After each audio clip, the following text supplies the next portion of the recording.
Hi, my name's Greg from TP Photography, and today I'm going to talk to you about the Sony A9 camera.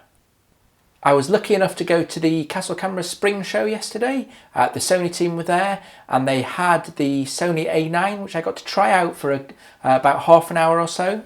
Now, I've been using Sony cameras for 2 years now. I've got the A7R II, the A7 II, the A7S, the A6300 and a variety of lenses. So I've got a good feeling of what the performance of these cameras is like.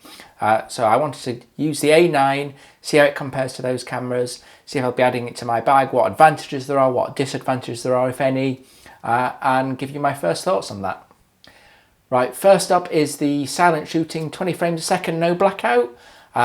That was actually amazing to use. I was there focusing, focus was quick. I'm not sure if it felt any quicker necessarily than the A7R II, but it was very quick. I was inside, the focus was quick, locked on. One of the biggest differences was there was no blackout. Now, this is probably the first camera available that does that. So it's quite a strange experience when you first press it because you're not sure if it's working. I was holding down the shutter button and there was literally no feedback that it was working other than like a little flashing square around the outside and a little blue dot in the right hand corner, which is easy to miss when you're taking the pictures.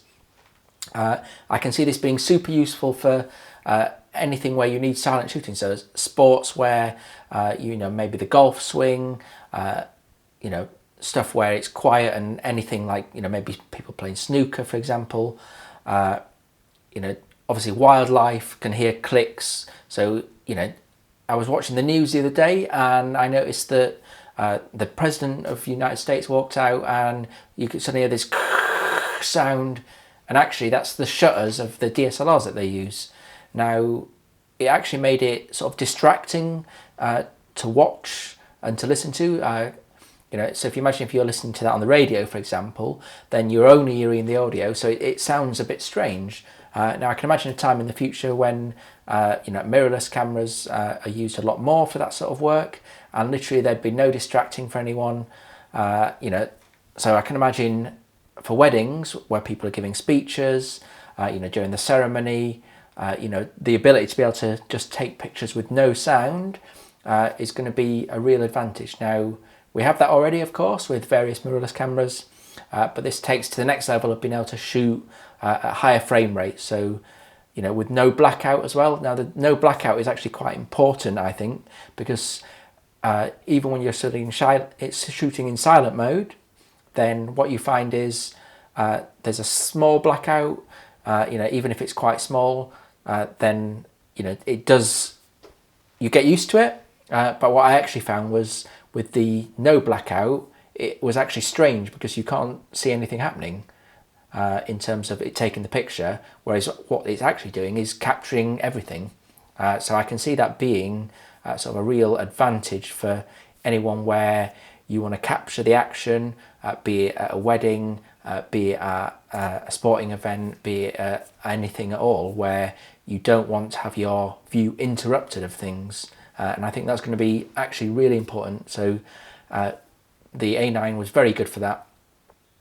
Now, the next thing I tried was the being able to touch the screen to focus. That worked really well.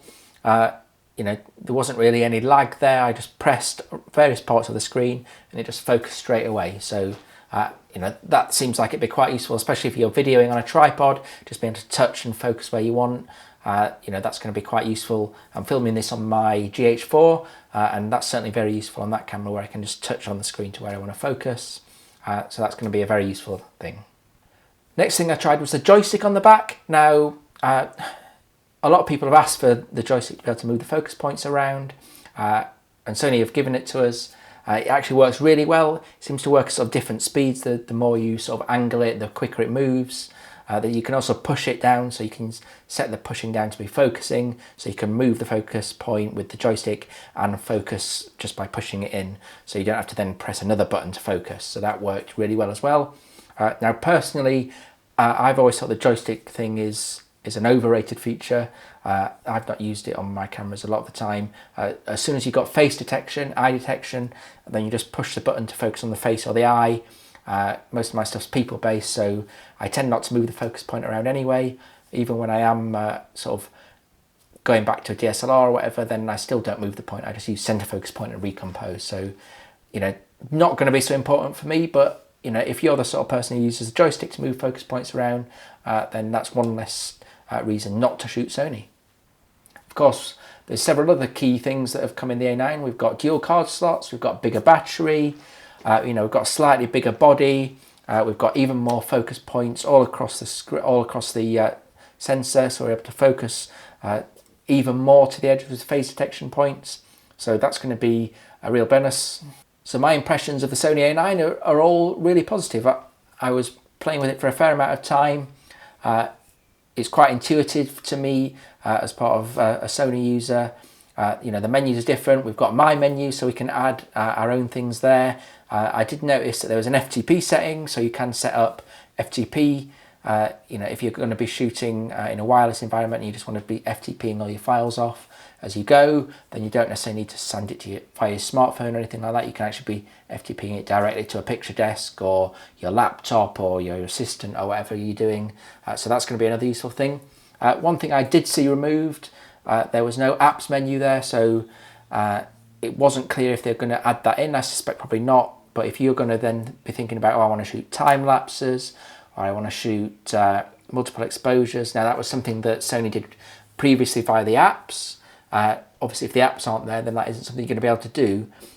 Maybe that'll be added in the menus just as a normal option like it is on some other cameras, but I had a quick look through and I couldn't see that.